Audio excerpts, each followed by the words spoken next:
Sovereignty is a mystified word, so it's a word that everybody uses. It's about the king, it's about how the king rules you. That's the way in which sovereignty is first used. Now, in the fight for democracy, sovereignty has come to mean, and legally in international relations, the self-determination of a territory, the self-determination of a people or a nation, their right to decide how to administer and run and govern that territory themselves.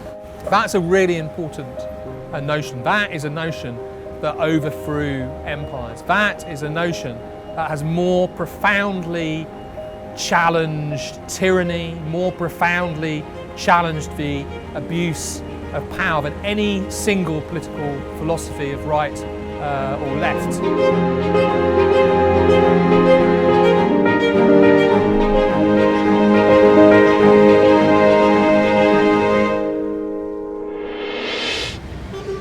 Absolutely, my number one reason for leaving is the democratic argument. If we remain in the EU, then whatever's left of our democracy will be totally eroded. It's a democratic question, and that's why it reaches from across the political spectrum. It's cutting off the relationship between the constituency voter, their MP, and power. It's redirecting that power to somewhere else. Democracy depends on a relationship between government and government, between the people who pass the law and the people who are expected to obey the law. In other words, you need a demos. You need a unit with which we identify when we use the word we. And if you take the demos out of democracy, well, then you're just left with the kratos, with the power of the system that has to compel because it can't ask.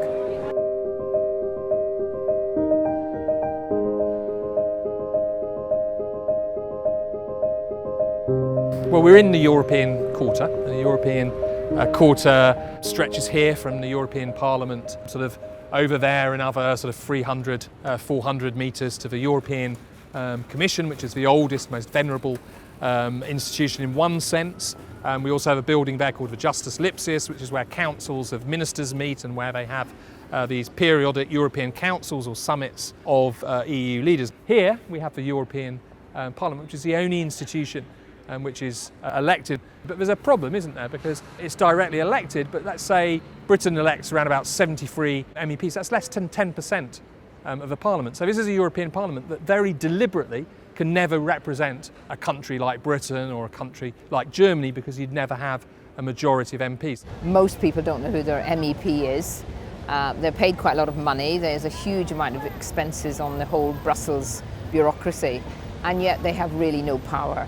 And I don't think they will ever get power. And we have a situation where European Parliament can't actually introduce any laws. Everything has to start from the European Union Commission. Unlike a parliamentary democracy such as Britain, where it is the Parliament that makes laws, here it is the Commission. They are appointed. So it's about 55,000 strong civil service. They're like the permanent secretaries of Whitehall. They're very grand and they have pensions and salaries to show how grand they are. Across the road in the Council of the EU, it's where ministers meet, largely in secret. So it's the conduct of politics with the methods of diplomacy, of high secrecy and confidentiality, so the public are sort of excluded largely.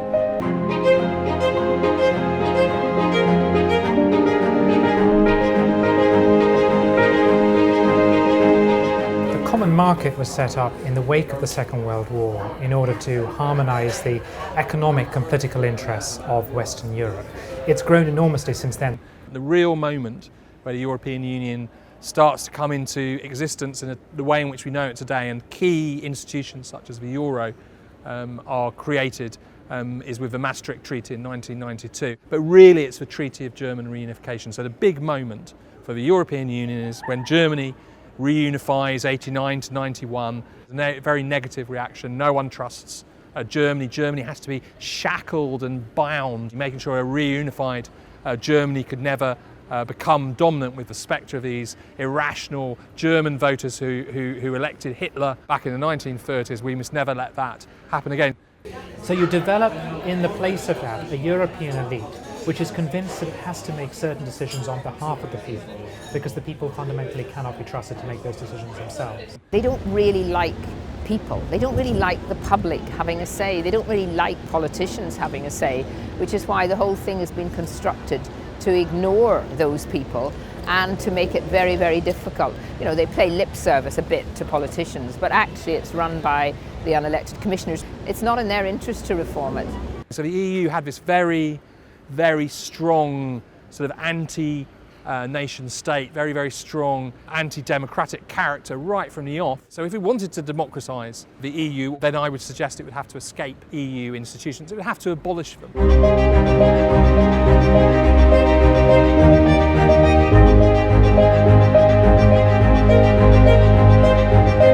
A lot of people think of the EU as something that happens across the channel. Yeah, it might be expensive, it might be corrupt, it might be undemocratic, but it doesn't really affect daily life. Actually, there is virtually no government department that doesn't have to wrestle with EU rules and regulations. You know, the hassle of opening a bank account these days with all of your old utilities bills, that's the EU's money laundering directive. The versus fortnightly recycling collection, that's the EU's landfill directive. You know, whether you can sell Alco Pops, that's the EU's technical standards directives. I sit on the European Union Scrutiny Committee, and every week we get a huge pile of documents about suggested things that are going to happen. We don't have really any control over that within our own parliament. And so we see ridiculous things like deciding the power of vacuum cleaners. Some of the things that just normal things like, you know, your bedroom, for example, how many regulations are on a pillow? It's not that the EU is always wrong on all these issues, but how on earth did we get to the point where they have to be decided at continental level and imposed uniformly on 500 million people?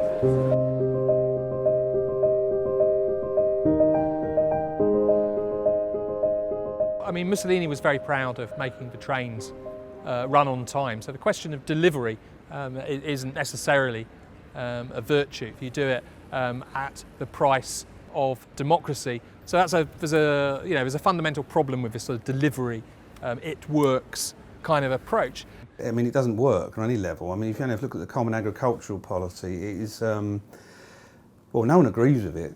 Even Euro-federalists said it must change. They don't say how it's going to change, because under the Lisbon Treaty you can't change it. The common agricultural policy takes up 50% of the budget of the European Union. Britain pays in 18 billion a year into that budget. 9 billion of that goes to the common agricultural policy, which goes to the richest landowners in Britain. So, I mean, it's absolutely ridiculous situation that no one agrees with. And the common fisheries policy is a byword for waste, where 90% of the fishes have to be thrown back into the sea. And all these are mechanisms that plainly don't work. I don't know a Euro-federalist who doesn't think that the euro is a basket case, that the common agricultural policy needs to be stopped altogether, and the common fisheries policy has been a disaster. I'm not exactly clear what it is that it's getting done. If you're looking at the EU's central goals, well, one of them is political stability. Look at what's happened in Hungary, look at what's happened in Greece, look at what's happened in Spain. The evidence is that's not true. Another goal is economic harmonisation. Well, the cost of that for Greece has been terrible. It's meant that people have been forced to make austerity cuts rather than simply inflate their way out of recession, which would be just as hard, but nonetheless would be something which they would have control over rather than being dictated by the central bank. And when all political decisions essentially go back to that bank's policy, then if a member of the EU does something which contradicts or threatens to undermine that bank's policy, inevitably political pressure is going to be applied to have them removed from power. And we've seen that happen in Italy. Berlusconi may not have been the greatest leader, but he was effectively forced out because he had lost the confidence of the bank. But we've also seen reversals in policy in Greece.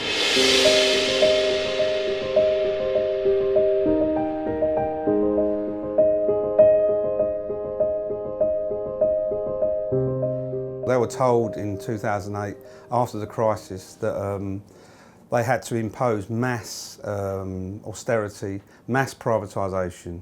And it is murdering the Greek people. I mean, Greece is a tragedy that everyone can see.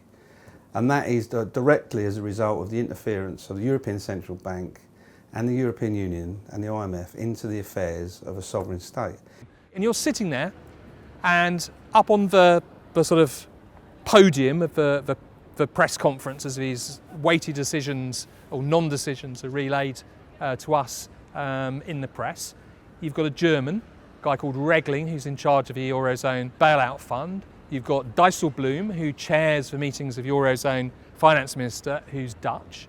And you've got Pierre Moscovici, who's the European Commissioner for Economic and Monetary Affairs, who's French, not a Greek in sight. And they are talking about decisions that have wrecked Greek society, that are wrecking Greek society, and will carry on wrecking Greek society for at least 4 decades. There they are announcing this in the blandest, we call it the langue de bois here, the language of wood, and this dead bureaucratic language, and there isn't a Greek in sight on that podium. And that for me really, I find it really quite almost distressing. I mean, what it must be like for Greek journalists who are sitting there when they're having announcements made to them about how their country is going to continue being wrecked, and there's not a Greek up there on the platform. Down in the basement of the same building, in a little grubby room, the Greek finance minister will do his own press conference. And I think that really expresses the gulf of representation, the gulf between the Greek people who want to shape their own destiny and these institutions where there's not a Greek in sight.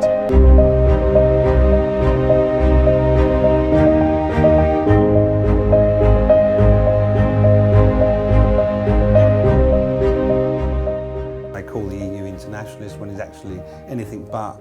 But if you're opposed to that, you're somehow become a racist. The conceit is that the European Union is a sort of free movement zone, and of course a zone that also likes to hug a refugee. Actually, free movement only exists for white people within the European Union. So a Polish person can come to London and work in London very, very easily. But then again, that creates real problems, doesn't it? Because why should a Pole be able to? Why should a white Pole be able to come and work in London, but not a brown Pakistani who might have very strong family links? So it creates an iniquitous double standard as well, because why should you have free movement for Europeans and not free movement for Asians or Africans? Sometimes Asians and Africans that have very long-standing relationships with European countries because of the era of imperialism. As far as I'm concerned, the European Union is a racist institution. Black people outside the European Union haven't got free movement, clearly. And so everything's been turned on its head, and a lot of people think that the EU is internationalist because they've been told by people, because that's the overriding narrative.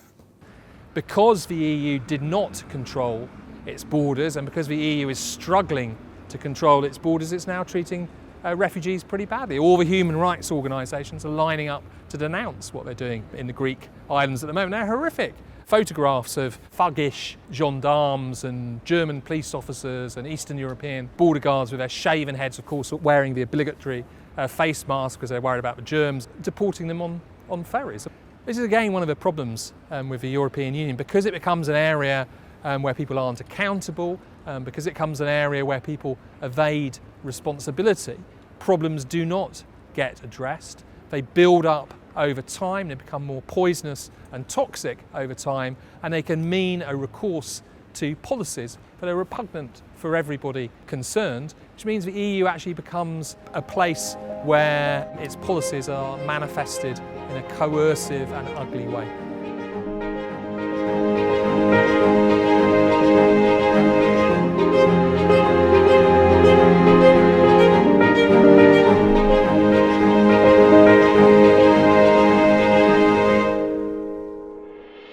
I don't think it's a right-wing or a left-wing thing to want your democracy back. I've always found a very convincing argument was the one that Tony Benn used to make. He always used to say, I'd rather have a bad parliament than a good king. Right? In other words, the EU might happen today to be doing something of which you approve. But tomorrow, it might be doing the opposite, and you will have lost forever your right to do anything about it. Now, that's not a right-wing or a left-wing argument, that's a democratic argument.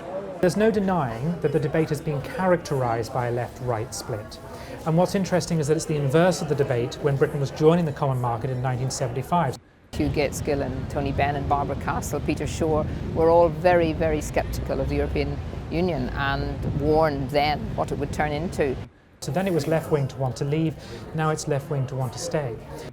there's a break between the political class in this country and those that want to get out. And that explains why UKIP have got 3.5 million votes, because they're the only party that said they want to leave.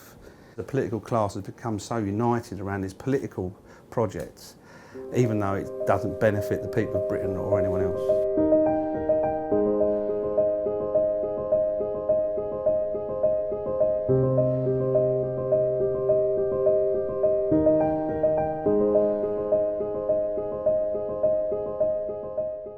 There is a common culture of European elites who face the same temptation, and the temptation is to avoid accountability.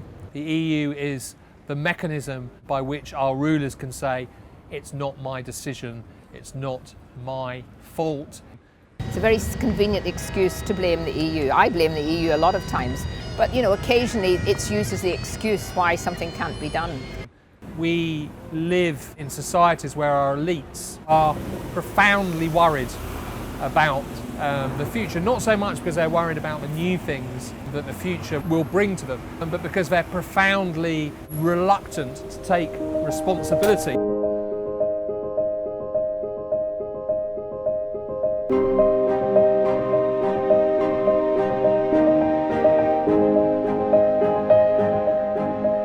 Everybody in the referendum campaign has been saying, well, the safer option is this, the safer option is that. Well, is that really the object of politics? Is politics really the objective of safety? Isn't politics, doesn't it have its objective as making the world a better place, of freedom? It's not of safety. But in a man's life, we all find this individually. You confront situations in which you are offered a good prospect that comes with chains. And I think it is better, it's my instinct at least, to choose freedom and possibly even embrace risk, because one simply isn't really alive when one is living chained. I like the fact that life every day throws up new questions and challenges. So I find the idea of a Brexit vote in the referendum quite exciting, because it's embracing the thrill, if you like, the excitement of meeting challenges head on, of us ourselves deciding how we face them, rather than this idea that we just want to almost like stay in our room or not get out of bed in the morning because we're worried about what the day will bring.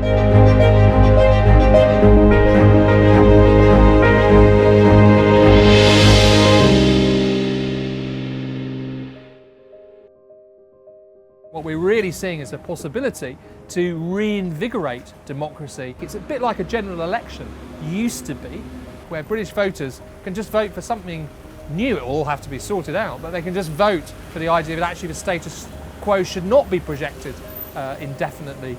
What we gain is a feeling that we are running our own country again. We can kick our politicians out, and it's putting the public back in control again. Instead of allowing ourselves to be held back by this top-down dirigiste 1950s bureaucracy, we should be joining the wider world and pursuing those links of language and law, of habit and history that connect us to every continent. Norway and Switzerland are outside of the EU. They're the two richest countries in Europe. So the idea that we have to stay in the EU and even join the Euro to maintain any national wealth is demonstrably ludicrous. This is an opportunity for people to vote for pride, for people to vote for self-governance, for people to vote for freedom. And I think that what could emerge from that might be a little more free market, might be a little more socialist. I don't know what Britain will look like, but what I do know is it'll be a country completely in control of its own destiny, and that's such an exciting prospect. One of the first principles of a democrat is you don't give your government a place to hide. You don't give your government excuses not to do what it was elected to do. And that would be the first game.